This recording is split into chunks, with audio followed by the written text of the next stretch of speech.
Tahimik ang VIP wing ng St. Augustine Grand Medical Center, isang ospital na mas kahawig ng 5 bituing hotel kaysa lugar ng may sakit.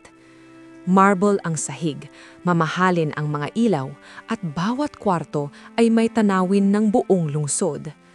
Ngulit sa kabila ng karangyaan, iisa lang ang amoy na hindi kailanman nawawala, ang amoy ng takot. Mahigpit na hawak ni Elena Marquez, isang 26 na taong gulang na nurse, ang clipboard habang dahan-dahan siyang huminto sa tapat ng pintuan ng room 1801.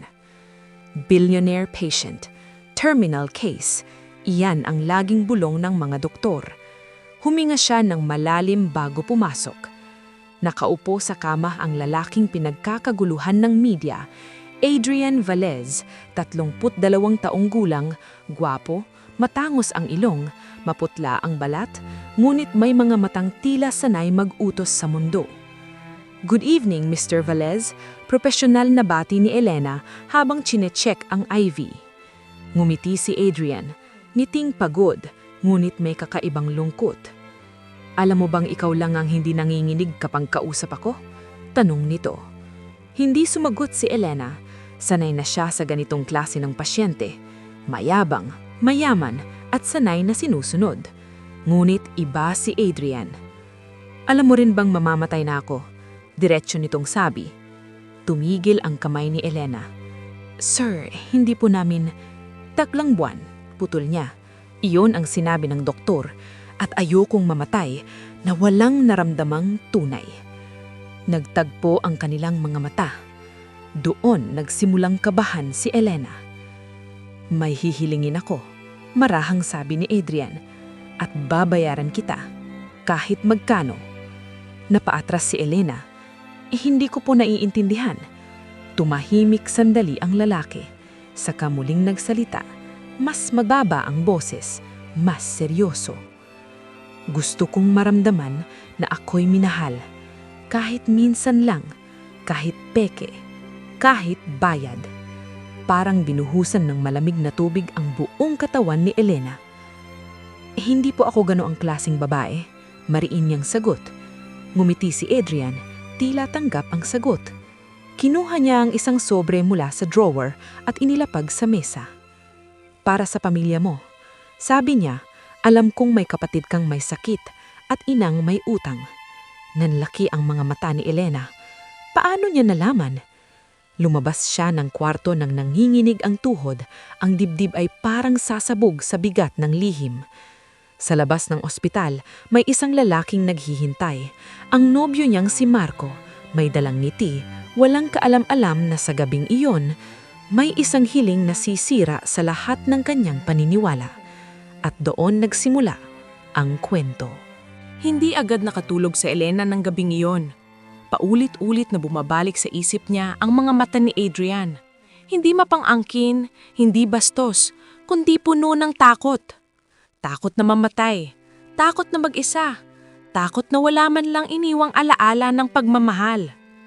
Ngunit mas mabigat pa rin ang isang bagay na mas masakit kaysa sa alok ng isang bilyonaryo.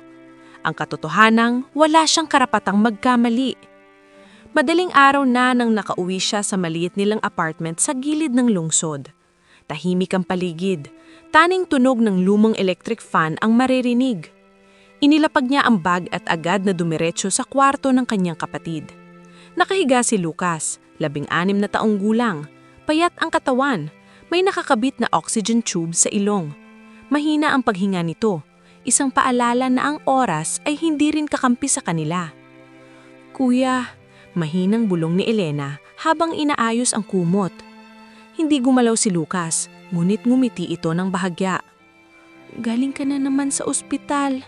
mahina nitong tanong. "Oo," sagot ni Elena. "Magpahinga ka, ako na ang bahana." Lumabas siya ng kwarto at nadatnan ang kanyang ina sa maliit na mesa.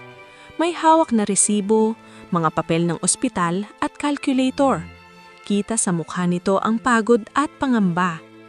"Anak," mahina nitong awag. "Tumawag na naman ang supplier ng gamot. Kung hindi tayo makakabayad sa loob ng 2 linggo." Hindi na natapos ang pangungusap. umupo sa Elena at pinisil ang kamay ng kanyang ina. Sanay na siya sa ganitong eksena, gabi-gabing kwenta, araw-araw na problema, buwan-buwang takot. Isang nurse sa gabi, isang anak sa umaga, at isang ate na handang isakripisyo ang sarili. Pagbalik niya sa kwarto, binuksan niya ang cellphone. May bagong mensahe si Marco, ang nobyo niyang halos 7 taon na niyang kasama sa buhay. "Kumain ka na ba? Miss na miss kita." Napangiti si Elena, ngulit may kirot sa dibdib. Marco, ang lalaking nag-aruga sa kanya noong wala pa siya. Ang lalaking nangakong papakasalan siya kapag nakaluwag-luwag na sila. Ang lalaking wala ring ibang maibigay, kundi pagmamahal at pangako. Ngunit, sapat ba ang pangako kapag may kapatid kang unti-unting nauubusan ng hininga? Kinabukasan, bumalik siya sa St. Augustine. Mas tahimik ang VIP wing kaysa dati, ngunit ang bigat sa dibdib niya ay mas mabigat. Hindi niya inaasahang makikita agad si Adrian. Nakatayo sa bintana, suot ang hospital robe, nakatanaw sa lungsod na tila ba'y nagpapaalam na. "Hindi ka dapat nakatayo," agad niyang sabi, profesional ang tono. Ngumiti si Adrian. "Ayokong masanay na nakahiga, parang inaamin kong talo na ako." Nilapitan niya ito para alalayan pabalik sa kama. Sa sandaling iyon, nagtagpo ang kanilang mga kamay. Mainit, nanginginig. "Hindi kita pipilitin, pero gusto kong malaman. Hindi lang ito tungkol sa laman. Gusto kong mayakap na hindi dahil sa awa." Napayuko si Elena. "May nobyo po ako," mahina niyang sagot. "At mahal ko siya." "Tama," sagot ni Adrian. "Pero mahal mo rin ang pamilya mo." Tumahimik ang kwarto.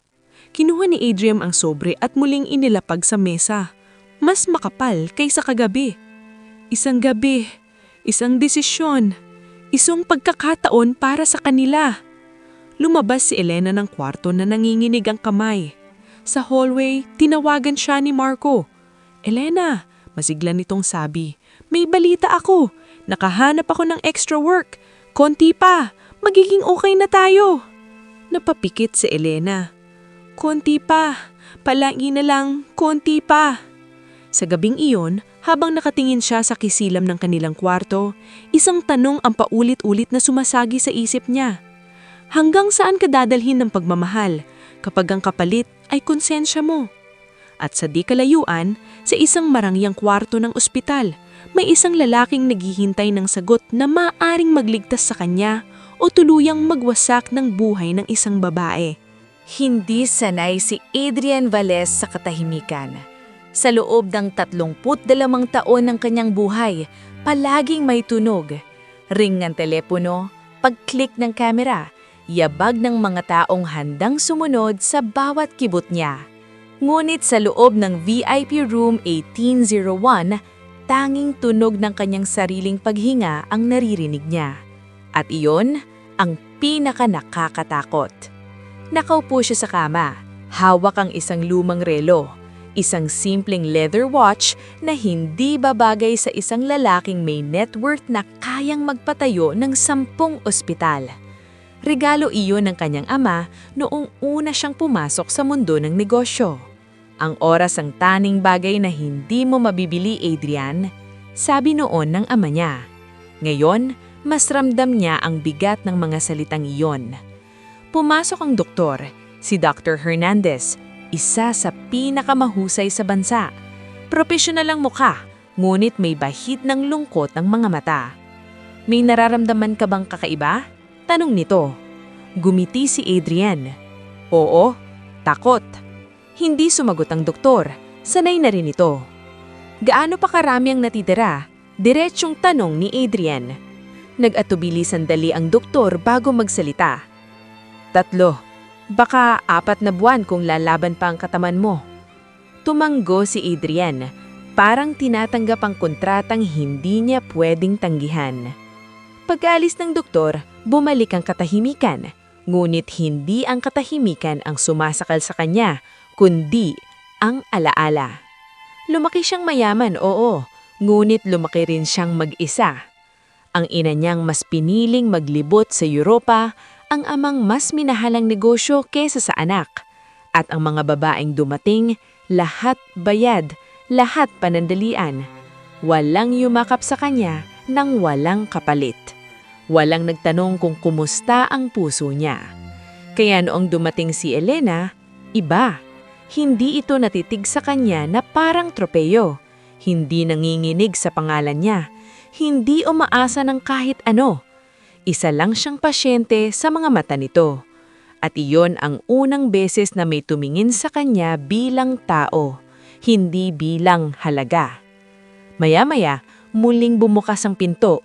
Pumasok si Elena, bitbit ang tray ng gamot. Tahimik, profesional, ngunit halata ang pag-iwas ng tingin. "Good afternoon," sabi niya. "Hindi ka bumalik kagabi," sabi ni Adrian. Hindi nanunumbat, nagtatanong lang. "Kailangan ko pong umuwi," sagot ni Elena. Tumanggo si Adrian. "May pamilya ka." Nagulat si Elena. "Hindi ko po sinabi."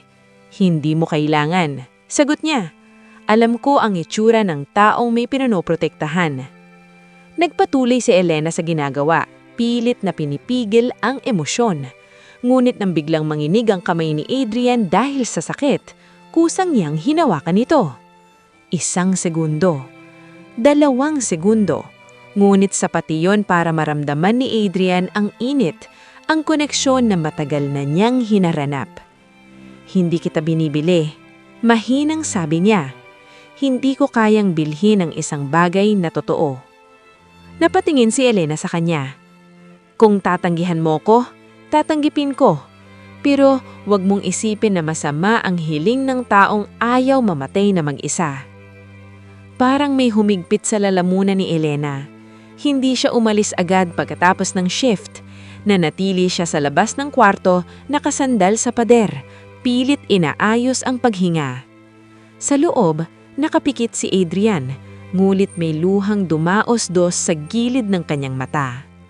Sa unang pagkakataon sa buhay niya, hindi siya natatakot sa kamatayan.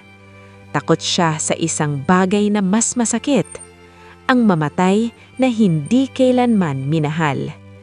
At sa parehong oras, sa isang lugar na hindi marangya, may isang lalaking naglalakad umuwi. Si Marco, may hawak na pagod at pangarap, walang kaalam-alam na unti-unti na siyang pinapalitan ng isang lalaking may sakit. Ngunit may puso ring marunong maghalam. May mga alok na hindi mo hinihintay. Dumarating lang sila sa pinakamarupok mong sandali. At para kay Elena, dumating iyon sa anyo ng isang makapal na sobre. Nasa nurses station siya ng gabing iyon. Pilit tinatapos ang chart ng mga pasyente. Ngunit hindi matahimik ang isip niya. Parang may mabigat na nakadagan sa dibdib. Isang bigat na hindi kayang tanggalin ng profesionalismo. Isang mensahe ang pumasok sa phone niya. "Room 1801, please come." At ang kalokip ay Adrian. Huminga siya ng malalim bago tumayo. Alam niya na sa bawat hakbang papunta roon, mas lalo siyang nalalapit sa isang desisyong maaaring magwasak ng lahat ng pinaniniwalaan niya. Pagpasok niya sa kwarto, tahimik si Adrian. Nakaupo sa gilid ng kama, suot ang simpleng hospital robe, mas payat kaysa kahapon. Ngunit tuwid ang likod, tila handong lumaban, kahit alam niyang talo na siya. "Salamat sa pagpunta," sabi niya. "May kailangan po ba kayo?" tanong ni Elena, pinipilit panatilihin ang distansya. Hindi agad sumagot si Adrian. Kinuha niya ang sobre mula sa mesa at dahan-dahang ipinulak papunta kay Elena. "Buksan mo." Umiling si Elena.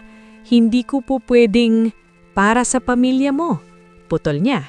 Hindi matigas ang boses, kundi puno ng pakiusap. Hindi ito suhol. Isa itong tulong.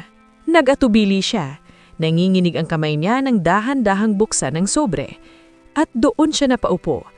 Mga tseke, mga dokumento. Halagang hindi niya kailanman mahahawakan kahit magtrabaho siya ng buong buhay. May sapat yan para sa gamutan ng kapatid mo, para sa utang ng nanay mo, para sa bagong simula. Napaiyak si Elena. "Hindi niyo po alam ang hinihiling niyo." "Alam ko. At alam ko rin kung gaano kabigat ang hinihiling ng mundo sa'yo." Tumayo si Elena, nanginginig. May nobyo ako. Hindi ko siya pwedeng ipagkanulo. Tahimik na tumanggo si Adrian. Hindi kita hinihila palayo sa kanya. Binibigyan kita lang ng opsyon. Opsyon na sisirain akin. Pabulong niyang sagot. Lumapit si Adrian. Hindi masyadong malapit, sapat lang para maramdaman ang presensya. Alam mo ba kung bakit ako pumayag sa lahat ng treatment kahit sinabing maliit ang tsansa? Tanong niya. Hindi dahil gusto kong mabuhay, kundi dahil umaasa akong may isang taong hahawak sa kamay ko kapag oras ko na. Nagtagpo ang kanilang mga mata. Walang pangako, walang pilitan. Tanging katotohanan. Sa sandaling iyon, pumasok ang doktor at tinawag si Elena. Lumabas siya ng kwarto na parang lutang, bitbit ang sobre, parang apoy na handang tumupok sa kanyang konsyensya. Sa labas ng ospital, naghihintay si Marco. Ang tagal mo, sabi nito, nung umiti. May dala ko. Inilabas ni Marco ang maliit na plastic bag, mga prutas, simpleng hapunan. Hindi man marami pero balang araw gagana din. Napatingin si Elena sa simpleng ngiti nito at sa sobre sa kanyang bag. Isang lalaki ang may pera, isang lalaki ang may pangako, at siya ang nasa gitna. Kinagabihan, bumalik siya sa bahay. Inabutan niya ang kanyang ina na umiiyak sa mesa. May hawak na tawag sa ospital ng kapatid niya. Kailangan na raw ng bagong procedure. Haguldog ng ina. Kung hindi ko alam anak. Doon bumigay ang luha ni Elena. Pumasok siya sa kwarto, isinara ang pinto at muling binuksan ang sobre. Hindi na niya binilang ang pera dahil alam na niya ang halaga ng kapalit. At sa VIP Room 1801, nakatingin si Adrian sa pintuan, hindi sigurado kung may babalik. Hindi niya alam kung tatanggapin ni Elena ang alok. Ngunit alam niya ang isang bagay. May mga desisyong hindi tama. Ngunit minsan, iyon lang ang natitirang paraan para mabuhay ang mga mahal mo. May mga desisyong hindi mo agad ginagawa. Hindi dahil hindi mo kaya, kundi dahil natatakot ka sa taong magiging ikaw pagkaapos. 3 araw nang hindi bumabalik si Elena sa room 1801. Tuwing dadaanan niya ang VIP wing, parang may humihila sa kanyang dibdib. Naroon ang sobre sa bag niya. Hindi pa rin niya ginagalaw, pero sapat na ang presensya nito para guluhin ang bawat segundo ng kanyang paghinga. Sa bawat hakbang, naririnig niya ang boses ng konsensya. Masama to. Hindi ka ganitong babae. May minamahal ka. Pero mas malakas ang isa pang boses. Mas desperado. Mas totoo. Mamamatay ang kapatid mo. Mawawalan kayo ng tahanan. Hanggang kailan ka kakapit sa dangal kung buhay ang kapalit. Isang gabi, biglang bumagsak ang kondisyon ni Lucas. Nasa ospital na rin sila, pero hindi sa marangyang bahagi. Walang marmol na sahig, walang mamahaling ilaw, puro puting dingding at sirang upuan sa hallway. Mahigpit na hawak ni Elena ang kamay ng kanyang ina habang lumalabas ang doktor. Kailangan po natin ng agarang procedure, sabi nito. Kung hindi, delikado na. Magkano po? Tanong ni Elena kahit alam na niya ang sagot. Binanggit ng doktor ang halaga at doon tuluyang gumuho ang mundo niya. Hindi niya kailangang tumingin sa kanyang ina para malangan na wala silang ganoong pera. Sa parking lot ng ospital, umiyak si Elena ng tahimik, walang hagulgol.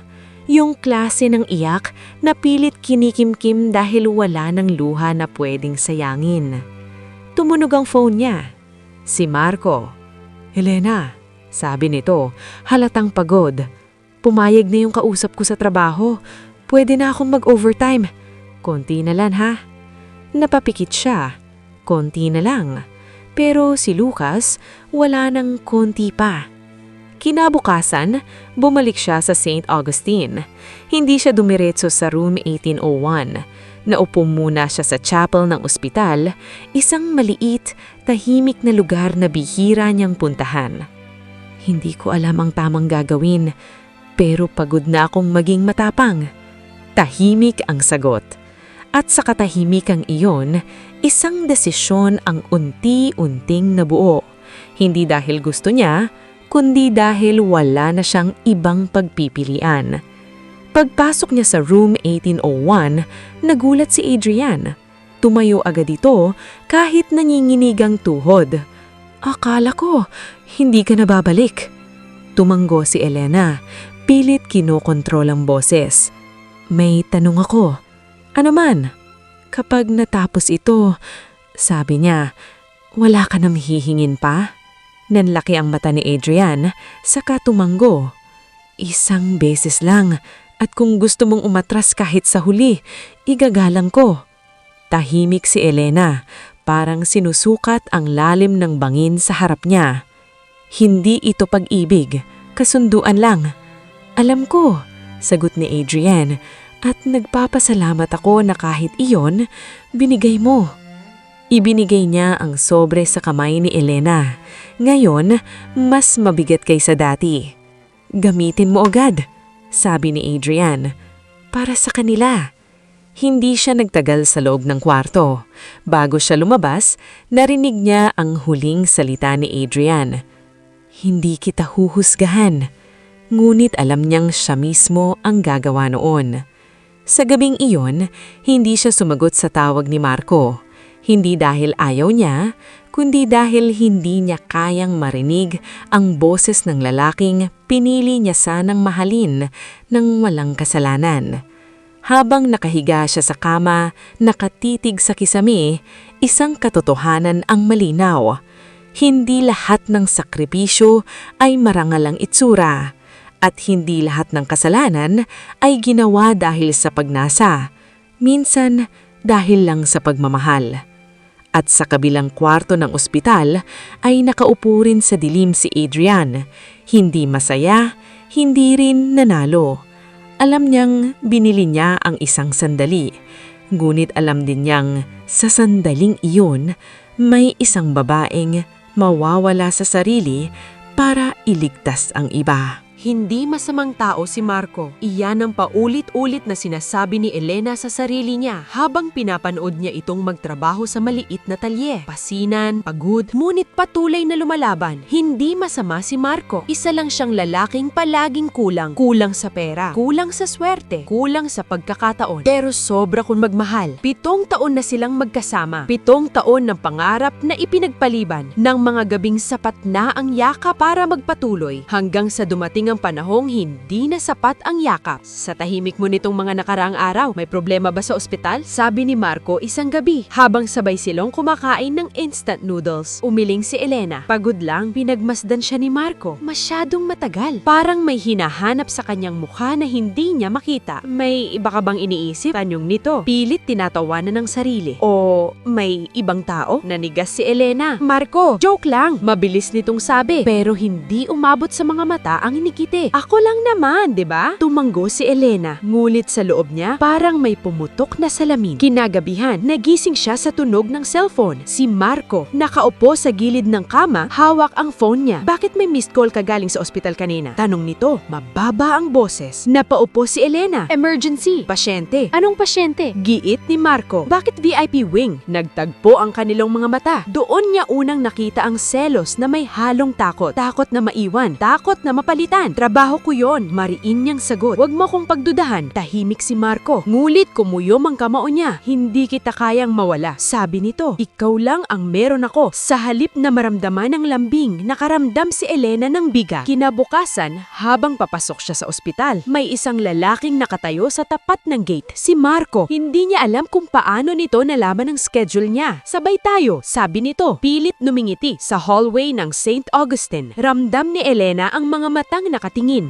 Naroon si Marco, nakatingin sa bawat pasyenteng nadadaanan nila, lalo na sa VIP wing. Dito ka ba madalas? Tanong nito. Oh, trabaho ko. Hindi sumagot si Marco. Ngulit huminto ang tingin nito sa pintuan ng room 1801 at doon lumabas si Adrian. Nakasuot ng jacket, may kasamang doktor. Kahit payat, kahit maputla, hindi pa rin may tatanggi ang aura nito. Isang lalaking sanay masunod. Nagtagpo ang mga mata ni na Marco at Adrian. Isang segundo, 2 segundo. Parang may tahimik na digmaan sa pagitan niya. Sino yun? Tanong ni Marco. Pilit kalmado. Pasyente, sagot ni Elena. Mabilis, masyadong mabilis. Ngumiti si Marco. Mukhang Espesyal, hindi sumagot si Elena. Mula noon, nagsimulang magbago si Marco. Mas madalas ang tawag, mas madalas ang tanong, mas madalas ang pagsunod. At isang gabi, habang nasa shift si Elena, may nakita si Marco sa social media. Isang artikulo tungkol sa bilyonaryong si Adrian Valles, naka-admit sa St. Augustine. Tumingin sa litrato, parehong mata, parehong aura, parehong lalaking nakita niya sa hallway. Unti-unting bumigat ang dibdib niya. VIP patient, bulbul niya sa sarili, bilyonaryo. At doon pumasok ang isang ideyang hindi niya kayang pigilan. Isang hinalang unti-unting naging galit. Hindi niya alam ang buong katotohanan, pero alam niya ang isang bagay. May isang lalaking may lahat ng wala siya. At sa gitna ng takot na iyon, may binhing itinanim ng selos. Binhing tutubo bilang paghihiganti. Habang si Elena ay naglalakad papasok sa room 1801, dala ng desisyong bumababag sa kanyang konsensya, may isang lalaking nasa labas ng ospital na nagsisimulang magtanong, hindi para umunawa, kundi para maningil. May mga gabing hindi mo maalala ang bawat detalye, pero habang buhay mong dadalhin ang bigat. Gabi na nang muling bumalik si Elena sa St. Augustine. Iba ang pakiramdam ng mga pasilyo. Mas mahaba, mas malamig, mas mabigat ang hangin. Parang alam ng ospital ang mangyayari. Huminto siya sa tapat ng room 1801. Nasa loob si Adrian, nakaupo sa gilid ng kama, nakatanaw sa bintana. Hindi siya nagulat nang marinig ang pagbukas ng pinto. Parang matagal na iyang hinihintay. Hindi kita inaasahan, sabi niya. Pero mahina, parang ayaw masira ang sandali. Hindi rin ako sigurado kung bakit ako nandito, sagot ni Elena. Tahimik silang dalawa. Walang musika, walang dramang salita, tanging tunog ng monitor sa gilid ng kama, paalala na may oras na tumatakbo. Lumapit si Elena at inilapag ang bag sa mesa.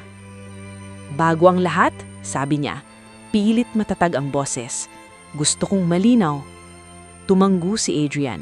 Makikinig ako. Hindi kita mahal, diretsyong sabi niya. At hindi ko alam kung kailan ko mapapatawad ang sarili ko. Hindi nagbago ang ekspresyon ni Adrian. Sa halip, bahagya siyang ngumiti. Malungkot, pero tapat. Hinding-hindi ko hihilingin ang pagmamahal mo, sabi niya. Isang sandali lang na hindi ako nag-iisa. Lumapit siya, dahan-dahan, tila sinisigurong may espasyo pa ring umatras si Elena kung gustuhin niya. Hindi siya umatras. Hindi rin siya lumapit. Nakatayo lang siya ron, parang isang taong nasa bangin. Alam na kapag humakbang, wala nang balikan. Kung gusto mong tumigil, kahit sa huling segundo, sasabihin mo lang. Tumanggo si Elena. Sa labas ng kwarto, may isang nurse na dumaan. Isang doktor ang naglakad. Normal ang mundo. Pero sa loob ng room 1801, may dalawang taong parehong takot. Magkaiba lang ang dahilan. Umupo si Elena sa gilid ng kama. Hindi sila naghawakan agad. Walang pagmamadali. Parang parehong alam na ang sandaling ito ay hindi dapat madungisan ng pagkukunwari. Bakit ako? Tanang niya. Halos pabulong. Huminga si Adrian ng malalim. Dahil noong una kitang makita, hindi mo ako tinignan na parang huling pagkakataon. Tinignan mo ako na parang tao. Napapikit si Elena. Sa isip niya, sumulpot ang mukha ni Marco. Ang ngiting puno ng pangarap. Ang boses na laging nagsasabing, konti na lang. Pero kasabay noon, ang imahe ng kapatid niyang nakahiga sa kama, may tubo sa ilong, umaasang gigising pa bukas. Dahan-dahang tumagil ang oras.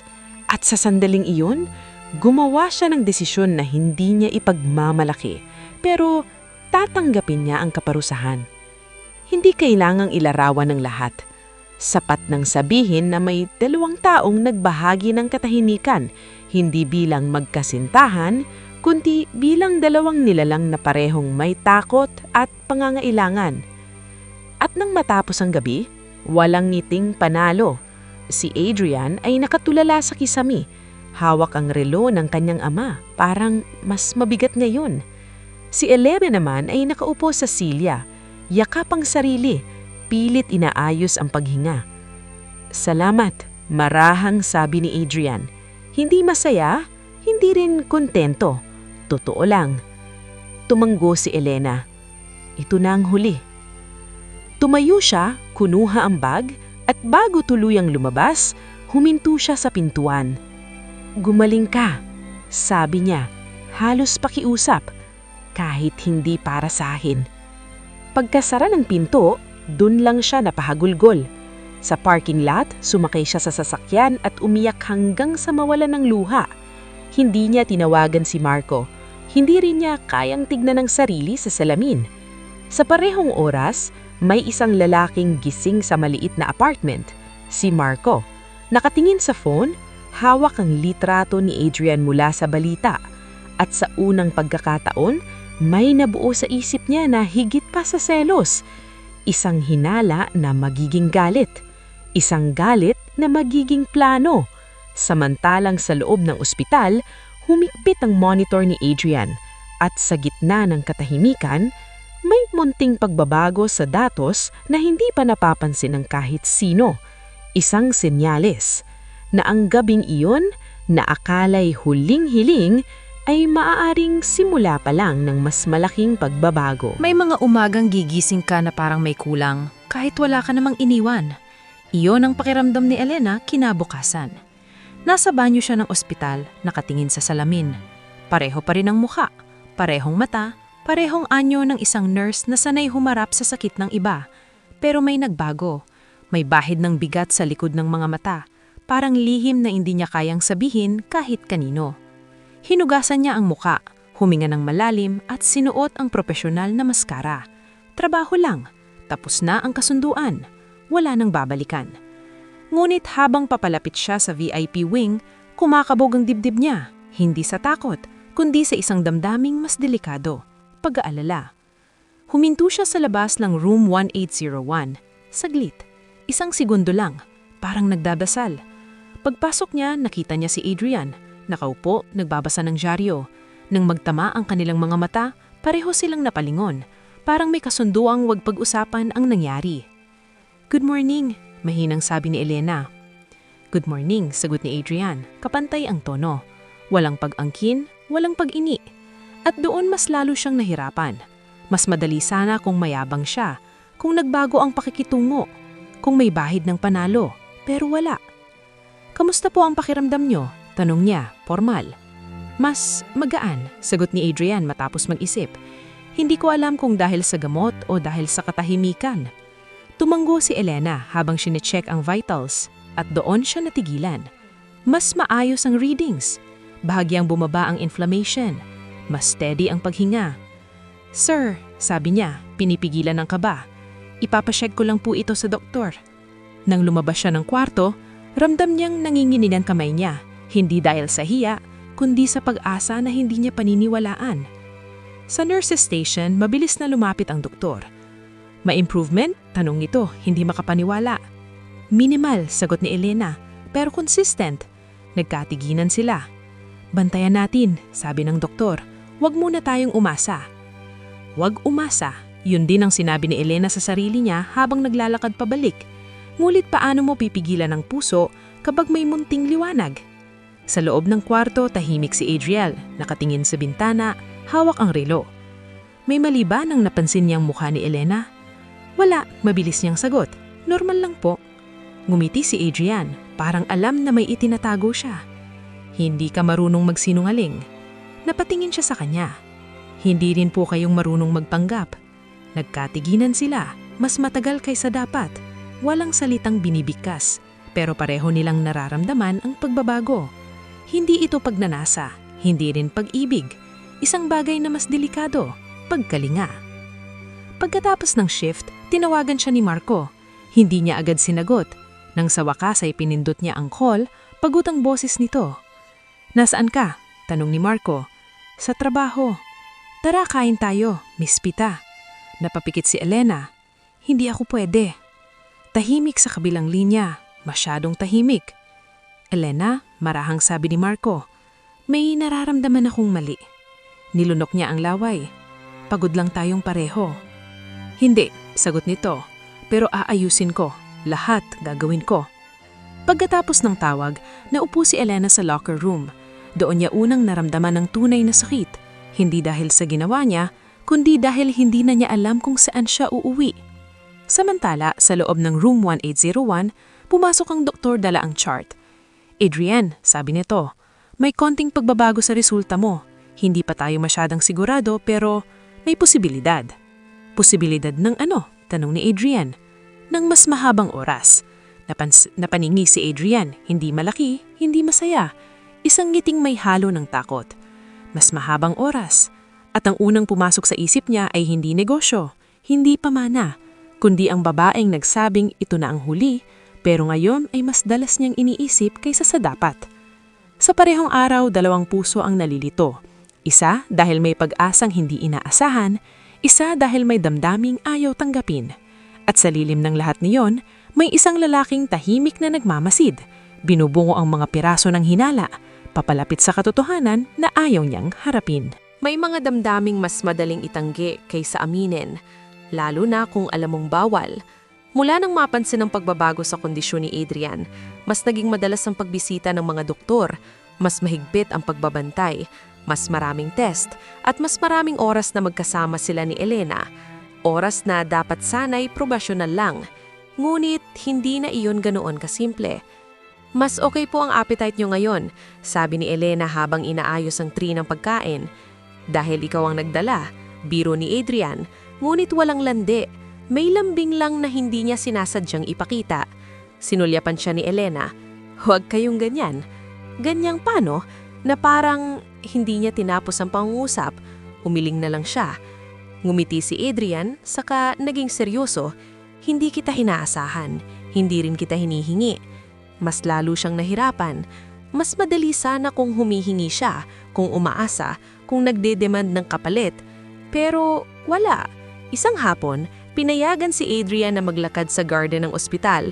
Sumama si Elena. Bilang nurse, yun ang paliwanag niya sa sarili. Tahimik ang hardin. May mga punong namumukadkad.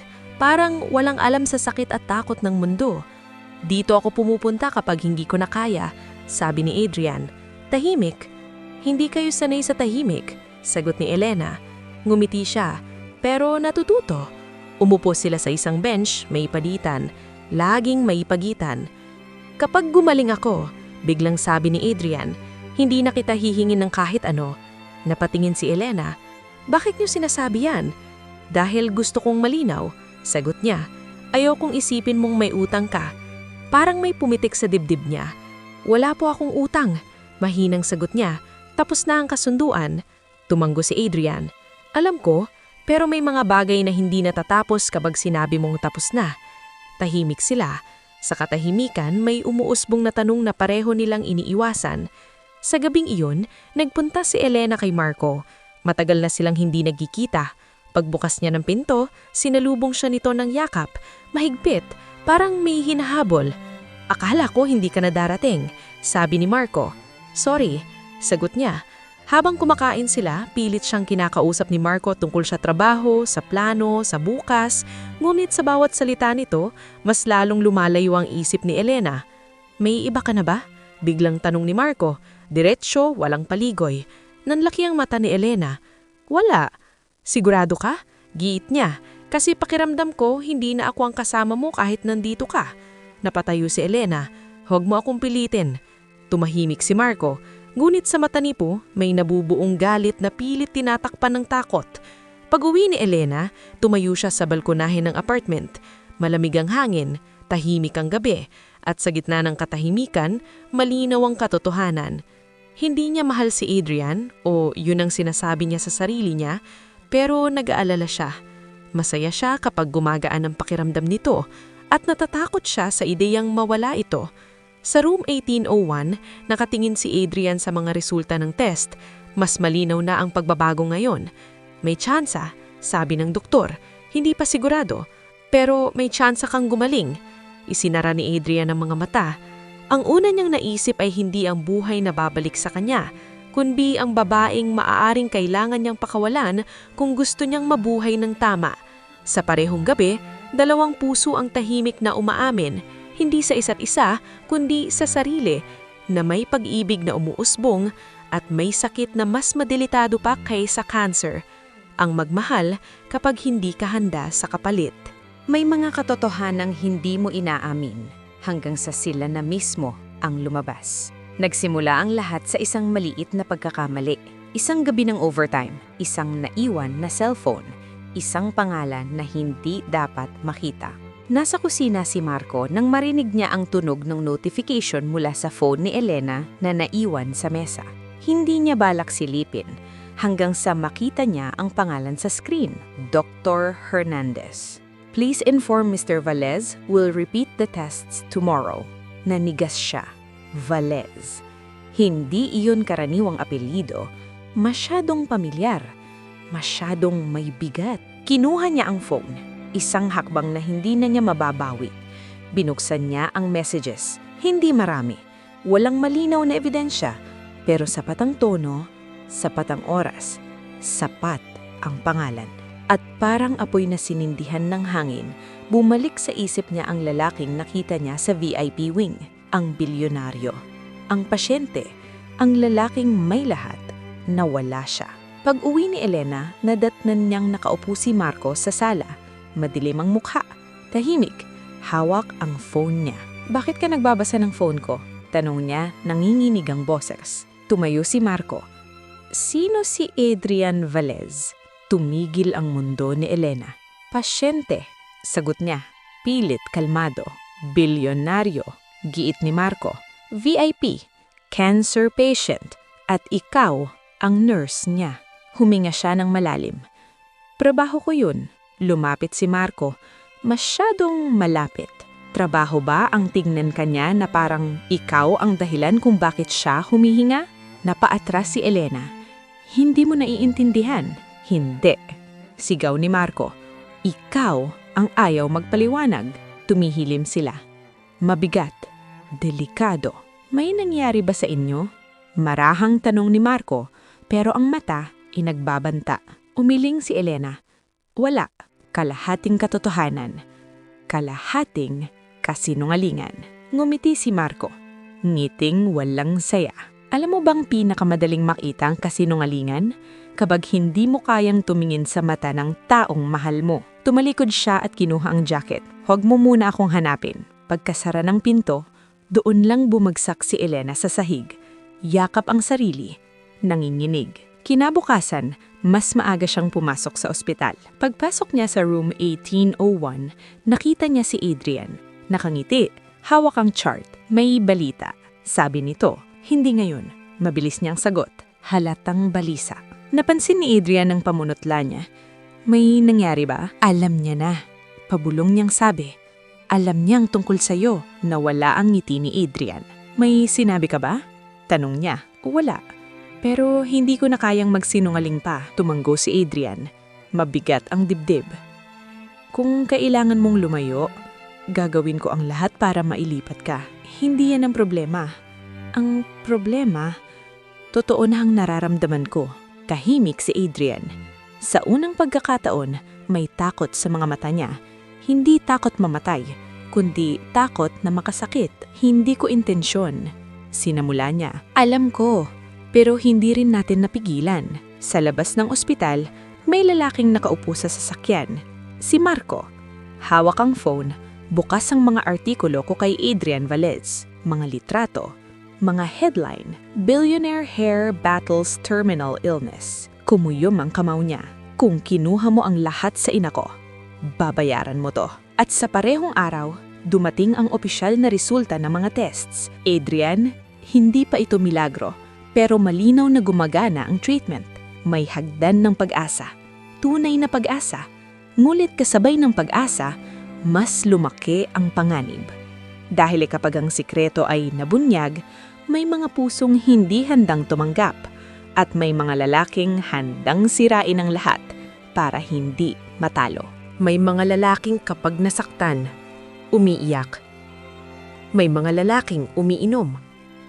At may mga lalaking naghihiganti.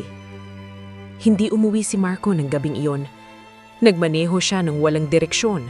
Paulit-ulit na bumabalik sa isip ang mga imahe. Si Elena sa ospital, Ang lalaking may pangalan at mukhang hindi niya makakalimutan. Ang pakiramdam na siya ay napag-iwanan ng mundo. Huminto siya sa isang madilim na parking lot at binuksan ang phone. Muling lumitaw ang mukha ni Adrian Velez. Mga artikulo, interviews, litrato kasama ang mga taong nakasuot, mga gusaling pag-aari niya. Cancer, bulong ni Marco. Mahina, mamamatay din. Pero hindi sapat iyon. Hindi sapat na mamatay lang ang isang lalaking kumuha ng lahat sa kanya. Kailangan nitong magdusa. Kinabukasan, napansin ni Elena ang pagbabago sa paligid niya. May pakiramdam siyang may sumusunod. May aninong laging nasa dulo ng hallway. At tuwing lalabas siya ng ospital, may sasakyang pamilyar ang itsura. Baka pagod lang ako, bulong niya sa sarili. Pero mali siya. Sa room 1801, mas tahimik si Adrian kaysa dati. Nakatingin siya sa bintana, parang may iniintinding hindi niya masabi. May problema ba? Tanong ni Elena. Tumanggo si Adrian. Tumawag ang security team ko. May isang lalaking ilang beses nang nagtatanong tungkol sa schedule ko. Nanlamig ang dugo ni Elena. Anong itsura? Inilarawan ni Adrian ang lalaki. Hindi na niya kailangang mag-isip pa. Si Marco, pabulong niyang sabi. Nanahimik si Adrian. Kilala mo? Oo, sagot niya, nanginginig. Siyang nobyo ko. Sandaling katahimikan. Hindi kita iiwan sa ganito. Papalakasin ko ang security. Huwag! Mabilis na sagot ni Elena. Mas lalong magagalit yun. Ngunit huli na. Sa parehong araw, may natanggap si Adrian na mensahe mula sa isang unknown number. May mga bagay na hindi binibili. May mga bagay na binabayaran ng dugo. Pinakita niya iyon kay Elena.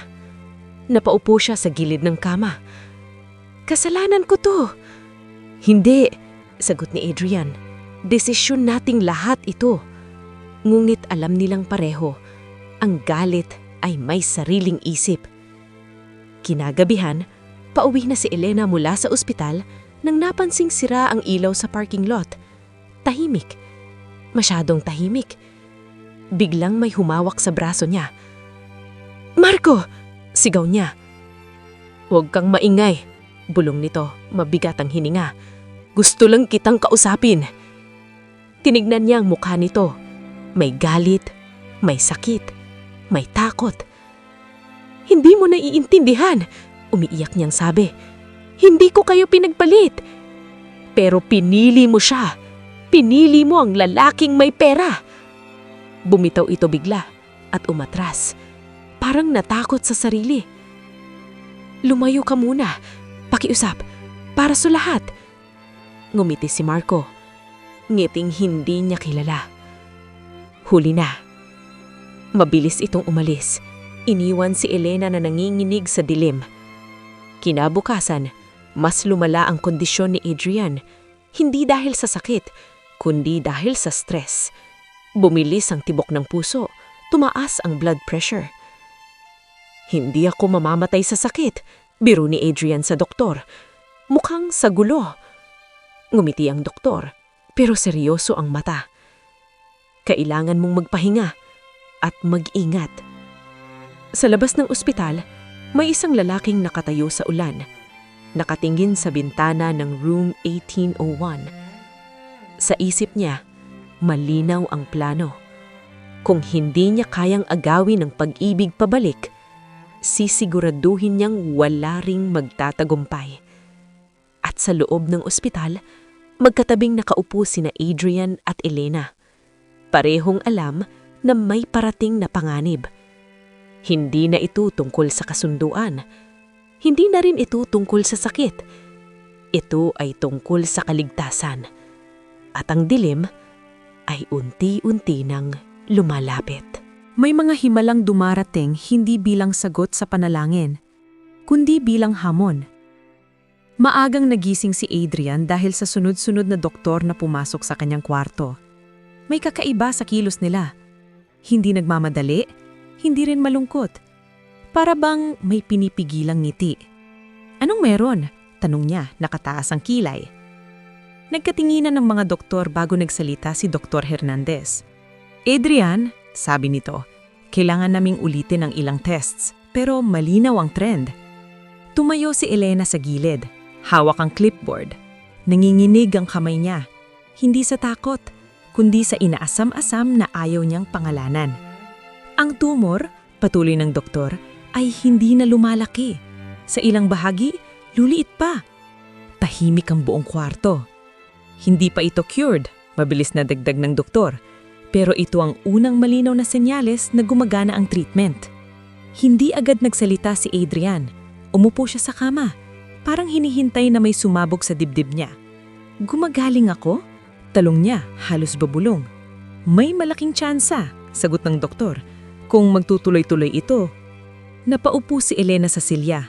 Hindi napigilang mapatak ang luha. Mabilis niya itong pinunasan. Pilit ibinabalik ang pagiging profesional. Ngunit nakita iyon ni Adrian. Pagkaalis ng mga doktor, nanatili ang katahimikan. Dapat masaya ka, sabi ni Elena. Masaya ako, sagot ni Adrian. Pero natatakot din. Bakit? Tanong niya. Dahan-dahang huminga si Adrian. Dahil ang hiling ko, ginawa ko sa paniniwalang mamamatay ako. Nanlamig ang sikmura ni Elena.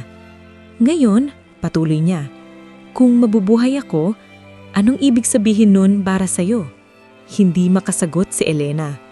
Kung noon una, ang kasunduan ay may hangganan, ngayon, tila binura ng pag-asa ang linyang iyon.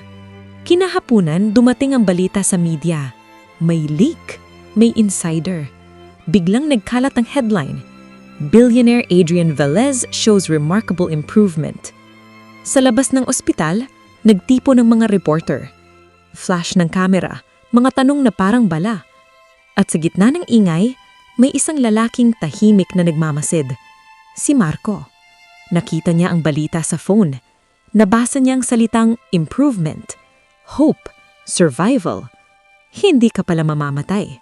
Bulong niya naninginig sa galit. So may plano na kayo. Sa loob ng ospital, pinayuhan si Adrian na manatili muna sa isang mas secure na wing. Nadagdagan ng security, mas mahigpit ang galaw. Ngulit kahit anong pader, hindi kayang pigilan ng konsensya. Lumayo ka muna kay Adrian habang magkasabay silang naglalakad sa hallway, sabi ni Elena habang naglalakad. Delikado na. Hindi ko kayo iiwan, sagot niya. Hindi ngayon. Napahinto siya at hinarap si Elena. Kung gumaling ako, sabi niya, hindi kita kukunin. Hahayaan kitang pumili. Parang may pumutok sa dibdib ni Elena. Hindi na po ganoon kasimple, sagot niya. Sa parehong gabi, may natanggap na ulat ang security team. May lalaking ilang ulit na nagtangkang kumasok gamit ang peking ID. Nabigo, ngulit hindi umatras. Sa isang madilim na eskinita, hawak ni Marco ang phone. May litrato ng entrance ng ospital. May oras, may guard. Hindi ko kayo hahayaang magsimula.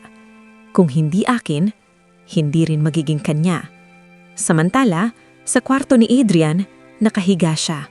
Unang gabi na may tunay na pag-asang mabuhay. Ngunit imbis na kapayapaan, isang tanong ang bumugulo sa kanya. Kung mabubuhay ako, karapat-dapat ba akong mahalin ng walang kapalit? At sa dilim, papalapit na ang sagot, kasama ang panganib na hindi kayang pigilan ng kahit anong yaman. Mas mahirap humarap sa bukas kaysa sa kamatayan. Iyon ang napagtatango ni Adrian habang nakatayo siya sa harap ng salamin ng kanyang kwarto. Mas malinaw ang mata, mas may kulay ang mukha. Hindi pa siya magaling, pero hindi na rin siya ang lalaking handang magpaalam. At iyon ang problema. Sa labas ng kwarto, naghihintay si Elena, hawak ang chart. Ngayon, mas madalas silang magkasama. Hindi dahil sa kasunduan, kundi dahil sa pag-aalaga. Ngunit bawat sandali ay may bigat na hindi nila kayang banggitin. Pinayagan ka na raw mag-discharge soon, sabi ni Elena habang naglalakad sila sa hallway. Outpatient treatment na. Tumanggo si Adrian. Ibig sabihin, babalik na ako sa mundo ko. At ako sa akin, sagot niya, mabilis. Parang takot sa kasunod na katahimikan. Huminto sila sa tapat ng elevator. Kapag lumabas ako dito, marahang sabi ni Adrian, hindi na ako pasyente mo. Napatingin si Elena. At hindi na rin po akong pwedeng... Alam ko, kaya gusto kong itanong, ano ang gusto mo? Natigilan si Elena. Walang kasunduan, walang pera, walang oras na nagmamadali. Isang tanong lang na totoo. Hindi ko alam, sagot niya. 7 taon akong may kasamang iba. Isang gabi lang ang binigay ko sa'yo, pero parang mas mahaba ang iniwan nito. Ngumiti si Adrian, pero may lungkot. Kung pipiliin mong bumalik sa kanya, tatanggapin ko. Kung ganun kadali, sagot niya, nanginginig ang boses. Matagal ko nang ginawa. Sa parehong araw, tinawagan siya ni Marco. Magkita tayo, sabi nito. Kailangan nating mag-usap. Nag-atubili si Elena, pero pumayag. Sa maliit na kafe, naghihintay si Marco. Mas payat, mas dilim ang aura. Ngunit nang makita si Elena, may bakas pa rin ng lalaking minahal niya noon. Gumagaling nga raw siya, bungad ni Marco. Tumanggo si Elena. Oo, masaya ka? Tanong nito. Hindi agad siya sumagot, at iyon ang sagot. Kung pinili mo siya, sabi ni Marco, pinipigilan ng galit. Sabihin mo na lang, mas masakit ang hindi ko alam. Napaluha si Elena. Hindi ko kayo pinagpalit, pero hindi na rin ako pareho. Tumayo si Marco naninginig. Ibinigay ko ang lahat ng kaya ko. Alam ko, at pinasasalamatan kita, pero hindi lahat ng pagmamahal sapat para manatili. Umalis si Marco nang hindi na nagsalita. Ngulit sa likod ng katahimikan, may matang nagbabaga. Kinagabihan, bumalik si Elena sa ospital para sa huling shift niya sa VIP wing. Pagpasok niya sa room 1801, nakita niya si Adrian. Nakahanda na ang mga gamit. Lalabas na ako bukas, sabi niya. Congratulations, sagot niya. Pilit na ngumiti. Lumapit si Adrian. Kapag lumabas ako dito, hindi na kita hahabulin. Pero kung may puwang sa puso mo, kahit maliit, lalakad ako papunta roon. Napapikit si Elena. Huwag niyo akong pipilitin. Hindi, sagot niya. Inaanyayahan lang kita. Sa labas ng ospital, may lalaking nakaupo sa sasakyan. Hawak ang manivela. Pawis ang noo. Hindi natakot si Marco. Galit na lang. At sa sandaling iyon, malinaw na ang desisyon ni Elena. Hindi pa kung sino ang pipiliin, kundi iiwan na niya ang kasinungalingan. Ngunit hindi niya alam na may isang lalaking hindi handang pumayag sa pagkawala. At ang bukas na kanilang kinatatakutan ay maaaring hindi na dumating para sa lahat. May mga desisyong akala mo'y tahimik, pero may sumisigaw sa loob mo. Gabi bago ang discharge ni Adrian, tahimik ang room 1801. Wala nang tunog ng emergency, wala nang nagmamadaling yabag ng doktor. Isang kwarto na minsang naging kulungan ng takot, mayon ay parang waiting room ng bagong buhay. Nakatayo si Elena sa may bintana, nakatanaw sa mga ilaw ng lungsod. Sa labas, may mundo siyang kailangang balikan. Sa loob, may damdaming hindi na niya kayang ikaila. Pwede ba kitang tanungin? Marahang sabi ni Adrian mula sa kama. Tumanggo siya, hindi lumilingon. Kung hindi ako mayaman, tanong niya.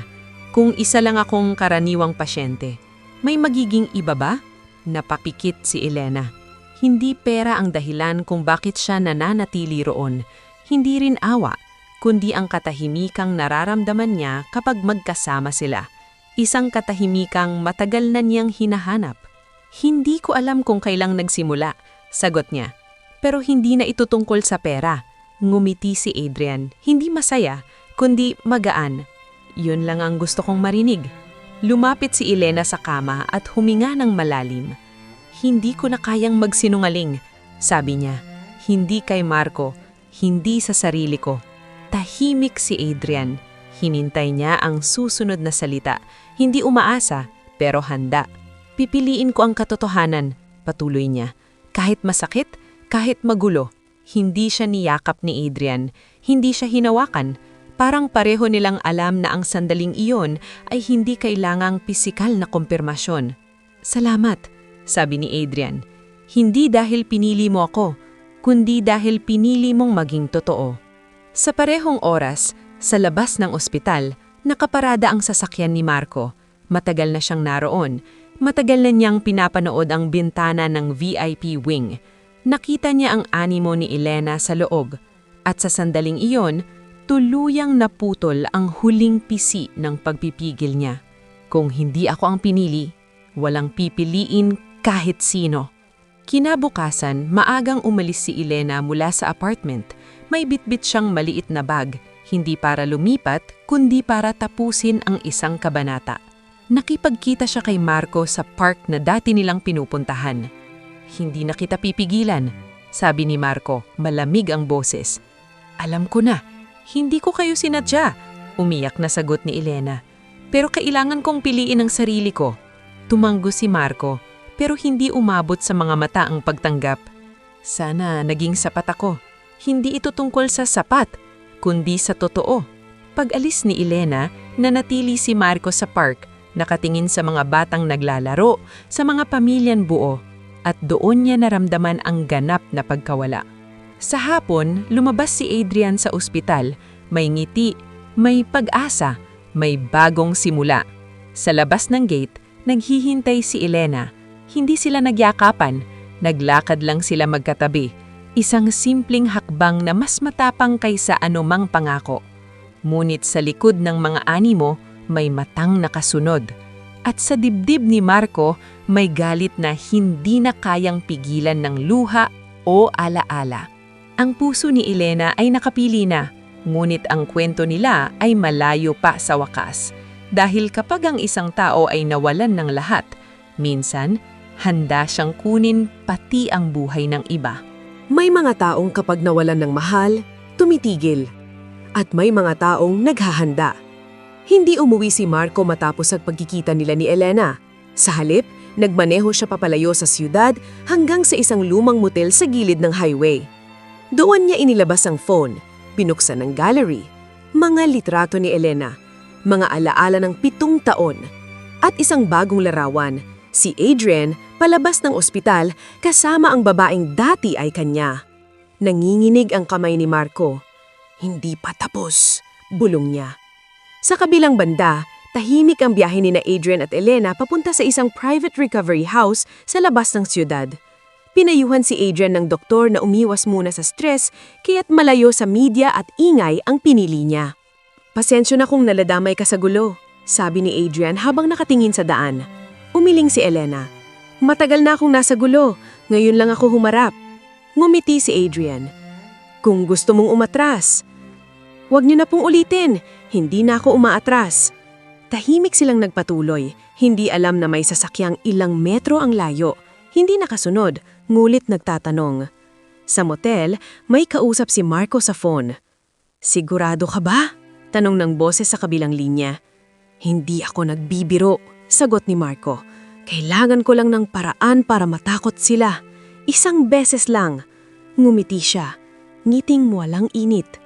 O kung hindi, tuluyang mawala. Kinabukasan, dumating sila sa recovery house. Malawak, tahimik, napapalibutan ng mga puno. Para itong ligtas na mundo, malayo sa galit. Ngunit ang galit ay marunong maghintay. Habang nagpapahinga si Adrian sa terrace, lumapit si Elena dala ang tsaa. Kapag tuluyan kang gumaling, tanong niya, ano ang unang gagawin mo? Napaisip si Adrian, mamuhay na parang may oras pa.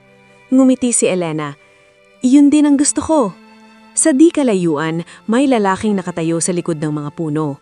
May suot na cap, hawak ang phone, kumukuha ng litrato. Si Marco. Hindi siya sumugod, hindi siya sumigaw. Mas pinili niyang planuhin. Gabi iyon nang makatanggap si Adrian ng tawag mula sa kanyang head of security. Sir, sabi nito, may ulat na may taong nagtatanong tungkol sa lugar ninyo. Dating kakilala raw ng nurse. Napatingin si Adrian kay Elena. Marco, sabay nilang sabi. Hihigpitan namin ang paligid, pero mag-ingat kayo. Kinabukasan, nagya si Elena na lumabas sandali. Gusto niyang bumili ng gamot at ilang gamit. May kasama silang driver at isang guard. Sa parking lot ng mahiit na grocery, bumaba si Elena. Ilang hakbang pa lang, "Elena!" Napahinto siya. Paglingon niya, naroon si Marco. Mukhang kalmado, pero may kakaiba sa mata. "Uuwi na ako. Ito na ang huli." "Marco!" Pakiusap niya, "Umalis ka na." Lumapit ito ng isang hakbang. "Kung hindi kita makukuha, sisiguraduhin kong wala ring magtatagumpay." Biglang may kumalabog. Isang bote ang bumagsak sa sahig ng parking lot. Napalingon ng guard. At sa sandaling iyon, tumakbo si Marco papalayo, iniwan ng banta na mas mabigat pa sa sigaw. Kinagabihan, hindi makatulog si Elena. "Natakot ka ba?" tanong ni Adrian.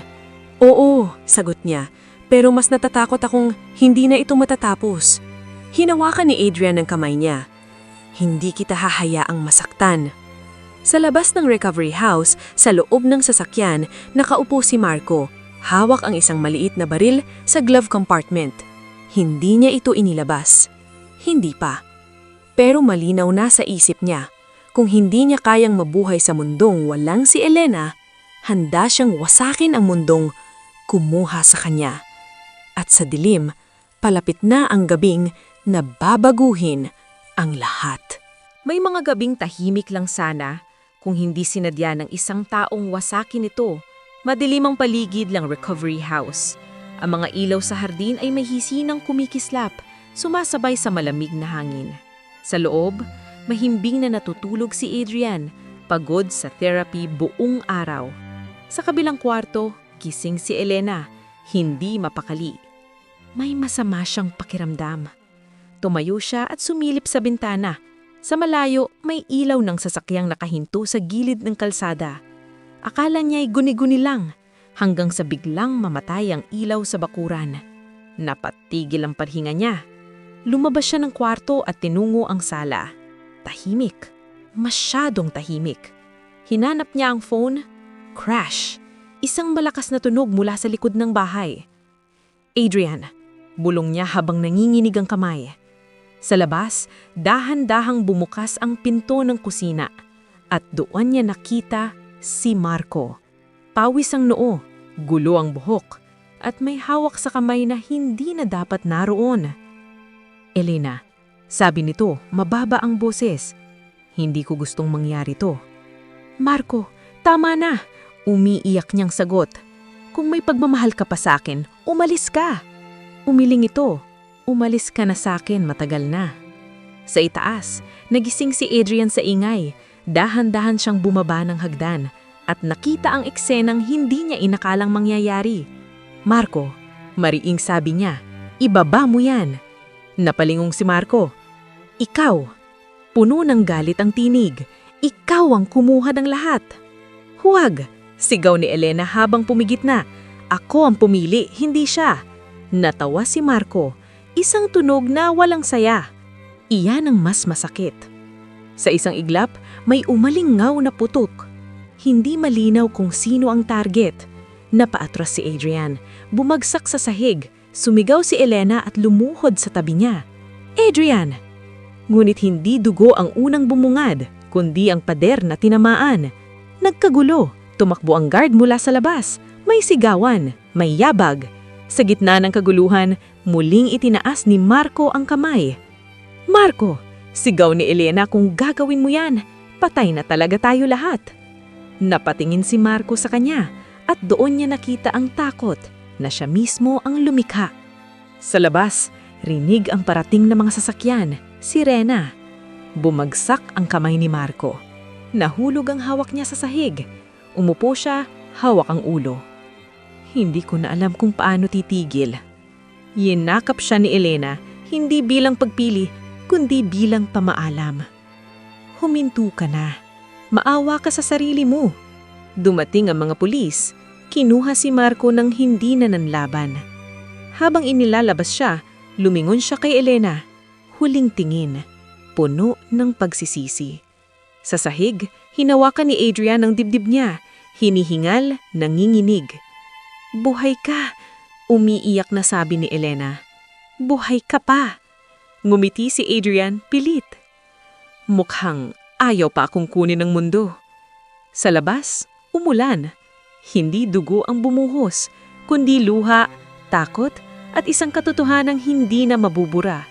Ang gabing iyon ang sumira sa huling tali ng nakaraan. At sa parehong gabi, napagtanto ni Elena. Hindi sapat ang magmahal. Kailangan mo ring pumili ng kapayapaan. Hindi lahat ng sugat ay ginagamot ng benda. 3 araw matapos ang insidente, bumalik ang katahimikan sa recovery house, ngunit hindi na ito pareho. Ang bawat tunog ay may anino ng takot, at ang bawat katahimikan ay may alaalang ayaw bumitaw. Si Adrian ay muling sinuri ng mga doktor, walang pisikal na tama, walang bagong komplikasyon. Sa papel, maayos siya. Ngunit sa loob, normal lang ang panic attacks, paliwanag ng doktor, lalo na matapos ang matinding trauma. Kailangan niya ng pahinga at emotional support. Nakatayo si Elena sa tabi, tahimik na nakikinig. Parang bawat salita ay may bigat na kasalanang siya ang pinagmulan. Pag-alis ng doktor, umupo siya sa gilid ng kama ni Adrian. Pasensya na, mahina niyang sabi. Kung hindi dahil sa akin, hinawakan ni Adrian ang kamay niya. Huwag mo nang ipagpatuloy. Hindi kita ililigtas sa sisi kung ako rin lang ang papalit. Napatingin siya rito, luhanan. Natakot ako. Akala ko, mawawala ka. Natakot din ako, hindi sa baril, kundi sa posibilidad na kapag natapos ang lahat, baka piliin mong lumayo. Nanikip ang dibdib ni Elena. Hindi ko alam kung paano babawi, sabi niya. Hindi mo kailangang bumawi, kailangan mo lang manatili, kung kaya mo. Tahimik silang magkatabi, walang pangako, walang hinaharap na binabanggit, isang sandaling pahinga lang sa gitna ng gulo. Samantala, sa isang detention cell, nakaupo si Marco, tulala, parang wala ng laban. Hindi na siya galit, pagod na lang. Dumating ang abogadong itinalaga sa kanya. May kaso ka, diretsong sabi nito, illegal possession, trespassing, attempted assault. Napatawa si Marco, mahinang tawa na nauwi sa luha. Alam ko, may gusto ka bang iparating? Tanong ng abogado. Tumanggo si Marco. Sabihin mo kay Elena, patawad. Sa labas ng presinto, tinanggap ni Elena ang balita. Napaupo siya sa bangketa, hindi mapigilang umiyak. Hindi ko ginusto ang mangyari. Bulong niya. Umupo si Adrian sa tabi ni Elena. Alam ko, pero minsan kahit wala tayong ginagawang masama, may nasasaktan pa rin. Paano tayo uusad? Paano kung lagi na lang akong matatakot? Tumingin si Adrian sa kanya. Kung aatras ka ngayon, mauunawaan ko. Umiling si Elena. Hindi dahil gusto kong umalis, kundi dahil natatakot akong manatili. Hinawakan ni Adrian ang kanyang noo sa noo niya. Pwede tayong matakot ng sabay. Sa gabing iyon, unang beses silang natulog sa iisang silid. Walang pagnanasa, walang kasunduan. Isang ilaw lang ang bukas. Isang kamay ang magkahawak. At sa gitna ng katahimikan, may mga luhang tahimik na pumatak. Hindi dahil sa sakit, kundi dahil sa unti-unting paghihilom. Kinabukasan, may dumating na balita mula sa ospital. Ang mga resulta ng huling test ni Adrian, mas maganda pa kaysa inaasahan. Kung magtutuloy-tuloy, sabi ng doktor sa phone, maaari nating sabihin na nasa remission na siya. Napaupo si Elena, nanginginig ang kamay. Remission, ibig sabihin, may kinabukasan. Ngunit ang tanong, handa ba silang harapin ang bukas? Dala ang bigat ng kahapon. May mga umagang hindi sumisigaw ng saya, marahan lang silang dumarating. Ganoon ang umagang gumising si Adrian matapos ang balitang matagal na nilang kinakatakutan at inaasam. Remission. Isang salitang kayang baguhin ng buhay pero may bigat na kaakibat. Hindi na siya lalaking naghihintay mamatay.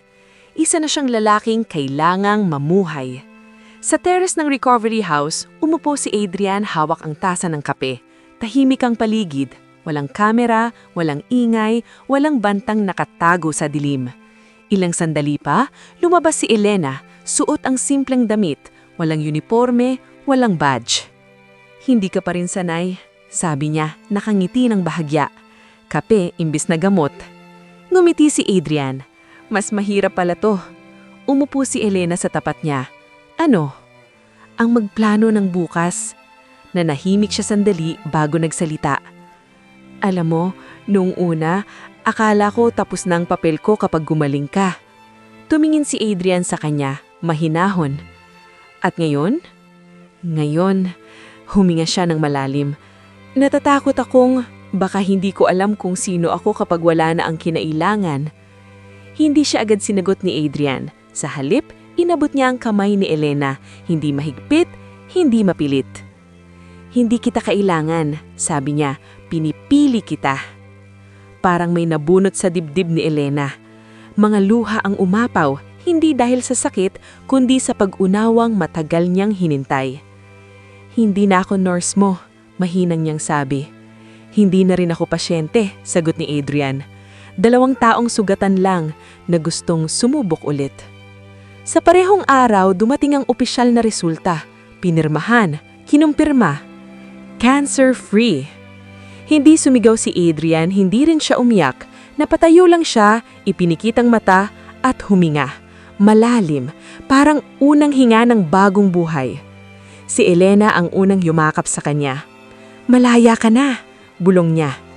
Hindi pa, sagot ni Adrian. May isa pa akong gustong harapin. Kinabukasan, dinalong ni Adrian si Marco sa kulungan, kasama ang kanyang abogado. Hindi ito madali, hindi rin inaasahan. Nagkatinginan ng 2 lalaki. Parehong may mga sugat na sila mismo ang gumawa. Hindi ako pumunta para manumbat, sabi ni Adrian. Pumunta ako para tapusin. Tumanggo si Marco, bagsak ang balikat. Karapatan mo. Hindi kita agawan ng kapatawaran, pero hindi rin kita hahabulin ng galit. Napatingin si Marco, luwaan. Mas mabigat pala yun. Paglabas ni Adrian, naghihintay si Elena. Tapos na? Tanong niya. Hindi, sagot niya, pero nagsimula na ang paghihilom. Lumipas ang mga linggo, unti-unting bumalik ang lakas ni Adrian, unti-unting natutong huminga nang hindi nagbabantay si Elena. May mga araw na masaya, may mga gabing may bangungot, pero hindi na silang nag-iisa. Isang hapon sa gitna ng tahimik na hardin, lumuhod si Adrian, hindi dahil sa sakit, kundi sa tapang. Hindi ko alam kung anong klase ng hinaharap ang kaya kong ibigay, pero kung papayagan ka, gusto kong sabayan ka rito. Napaiyak si Elena, tumanggo, walang salitang lumabas. Hindi ito fairy tale. Ito ay kwento ng 2 taong nabuhay muli, hindi dahil sa himala lang, kundi dahil pinili nilang huwag nang tumakbo. At sa dulo ng araw, habang sabay silang naglalakad pa uwi, alam nilang may bukas na hindi perpekto, hindi sigurado, pero totoo. Akala nila tapos na ang laban kapag nanalo ka na. Pero minsan, ang huling kalaban ay hindi tao, kundi takot. Lumipat na sina Adrian at Elena sa isang tahimik na bahay malapit sa dagat. Walang gate na mataas, walang armadong gwardya. Isang desisyong sinadya. Isang paalala na hindi sila mabubuhay habang nagtatago. Sa umaga, natutong magluto si Adrian. Sa hapon, nagbabasa si Elena sa balkonahe. Sa gabi, sabay silang nakikinig sa alon. Walang usapan tungkol sa sakit, walang banggit ng baril. Pero kahit sa pinakamagandang lugar, may multong sumusunod. Isang araw, nakatanggap si Elena ng sulat. Walang return address, walang pangalan, isang pangungusap lang. Hindi lahat ng sugat ay nakakulong. Namlamig ang kamay niya. Nakita iyon ni Adrian. Ano yan? Iniabot niya ang sulat. Tahimik itong binasa ni Adrian sa kahuminga ng malalim. Marco, sabi niya. Sa tingin mo ba, hindi niya tinapos ang tanong? Hindi, mabilis sa sagot ni Adrian. Pero hindi rin ibig sabihin na wala na ang takot. Kinabukasan, may tumawag sa abogado ni Adrian. May hearing, may mosyon, may posibilidad na makalaya pansamantala si Marco habang dinidinig ang kaso. Hindi dahil inosente kundi dahil sa teknikalidad. Nanikip ang dibdib ni Elena, bumalik ang mga bangungod, bumalik ang tunog ng putok sa isip niya. Kung gusto mong lumayo muna, panimula ni Adrian. Huwag, mariing sagot ni Elena. Hindi na ako tatakbo. Sa araw ng hearing, magkahawak kamay silang bumasok sa korte. Tahimik ang paligid, mabigat ang hangin. Nakita nila si Marco, payat, maputla, pero mas kalmado. Nang magtagpo ang mga mata nila ni Elena, walang galit, wala ring pakiusap. May lungkot lang. Hindi siya pinalaya, tinanggihan ng musyon. Habang inilalabas si Marco, huminto siya saglit at tumingin kay Elena. Hindi ko na kayo susundan, sabi niya, mahina pero malinaw. Pagod na rin akong maging multo. Hindi sumagot si Elena. Tumanggo lang siya, isang tahimik na pamaalam sa nakaraan. Pag-uwi nila sa bahay, umupo si Elena sa buhangin nakatanaw sa dagat. Takot pa rin ako, amin niya. Normal yon, sagot ni Adrian. Ang mahalaga, hindi na tayong nag-iisa sa takot. Tumingin siya kay Adrian. Paano kung isang araw maalala mo ang lahat ng ginawa mo para sa akin at pagsisihan mo? Ngumiti si Adrian, marahan. Kung may pagsisisihan man, iyon ay kung hindi kita pinili araw-araw. Inawakan niya ang kamay ni Elena at inilagay sa dibdib niya. Tibok yan, isang bagay na akala ko mawawala. Hindi dahil sa pera, hindi dahil sa gamot lang, kundi dahil may taong naniniwala na may halaga pa rin ako kahit wala ng deadline ng buhay. Tumulo ang luha ni Elena. Luha ng pagod, luha ng ginhawa. Sa gabing iyon, unang beses silang natulong ng walang ilaw na bukas, walang bantay, walang kaba. At sa katahimikan, tuluyang humupa ang multo ng nakaraan. Hindi dahil nakalimutan, kundi dahil pinatawad, kinaharap at iniwan sa likod. May mga wakas na hindi nagsasara ng pinto, kundi nagbubukas ng bintana. Lumipas ang 1 taon. Sa maliit na simbahan malapit sa dagat, tahimik na nagtipon ng iilang kaibigan at pamilya. Walang media, walang engranding dekorasyon. Ang tanging marangya ay ang ngiting hindi natakot mamala. Nakatayo si Elena sa dulo ng aisle.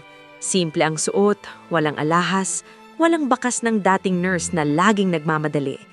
Isa na siyang babaeng buo ang loob, malinaw ang mata. Sa altar, naghihintay si Adrian. Hindi na pasyente, hindi na bilyonaryong nakatali sa oras. Isa na lang siyang lalaking minsang natakot mamatay at mas natutong mabuhay. Habang naglalakad si Elena palapit, bumalik sa isip niya ang lahat. Ang unang gabi ng kasunduan, ang luha ng konsensya, ang putok sa dilim, ang takot na baka hindi umabot ang bukas. Ngunit naroon pa rin sila. Magkahawak kamay. Sa sakit at sa ginhawa, sabi ng pari. Napangiti si Adrian. Alam niya ang bigat ng salitang sakit. Napaluha si Elena. Alam niya ang halaga ng ginhawa. I do. Sabay nilang sambit. Walang sigaw, walang palakpakan, pero sa loob nila, may katahimikang mas malakas kaysa anumang ingay. Pagkatapos ng seremonya, umupo sila sa tabing dagat. Walang program, walang schedule. Ang araw ay papalubog. Parang paalala na ang bawat pagtatapos ay may kasunod na liwanag. Kung babalik tayo sa umpisa, tanong ni Elena, pipiliin mo pa rin ba akong mahalin kahit walang deadline? Tumingin si Adrian sa kanya, seryoso, malinaw. Mas pipiliin kita. Dahil ngayon, alam kong hindi dahil sa takot, kundi dahil sa pag-asa. Huminga si Elena ng malalim. Hindi kita minahal dahil sa pera, hindi rin dahil sa awa. Minahal kita dahil tinuruan mo akong huwag na rin tumakbo sa sarili ko. Sa malayo, dumating ang balita. Si Marco ay tuluyang nahatulan at sinimulan ng rehabilitation. Hindi na siya multo. Isa na lang siyang paalala na ang galit na hindi hinaharap ay kayang sirain ang lahat, pati ang sarili. Sa huling gabi ng kanilang honeymoon, magkatabi silang nakahiga, nakatingin sa kisame. Takot ka pa rin ba? Tanong ni Adrian. Paminsan-minsan, sagot ni Elena. Pero hindi na ako nag-iisa. Ngumiti si Adrian. Ako rin. At doon, natapos ang kwento. Hindi sa perpektong buhay, kundi sa piniling buhay. Aral ng kwento. Ang pag-ibig na isinilang sa takot ay kailangang linisin ng katotohanan. Ang perang ipinangakit ay walang silbi kapag hindi sinamahan ng respeto. At ang buhay, kahit gaano kaikli o kahaba, ay nagiging makabuluhan kapag pinili mong magmahal ng walang kondisyon at mamuhay ng may tapang. Hindi lahat ng himala ay gamot. Minsan, ang himala ay ang taong nanatili kahit pwede na siyang umalis. Wakas.